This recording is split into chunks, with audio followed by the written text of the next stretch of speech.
நாம் நல்லா இருக்கணும், நம்ம வாழ்கிற வீடு நல்லா இருக்கணும்னா அஷ்டலக்ஷ்மிகளும் நம் வாழ்வில் இணைந்து இருக்கணும்.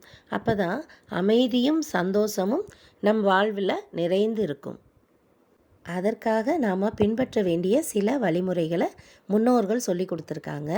அது என்னென்னா, நாமும் சுத்தமாக இருக்கணும், நம்ம வீடும் சுத்தமாக இருக்கணும், வீட்டில் அடசலாக பொருட்கள் இருக்கக்கூடாது, தேவையான பொருட்கள் முறைப்படி அடுக்கி வைக்கப்பட்டிருக்கணும், அப்புறம் வீடு காற்றோட்டம் உள்ளதாக இருக்கணும், வெளிச்சமாகவும் இருக்கணும், உணவுப் பொருட்கள் உட்பட எதையுமே நம்ம வேஸ்ட் பண்ணக்கூடாது, உழைத்து நம்ம சம்பாதிக்கிற பொருள் கூட அற வழியில் வந்ததாக இருக்கணும்.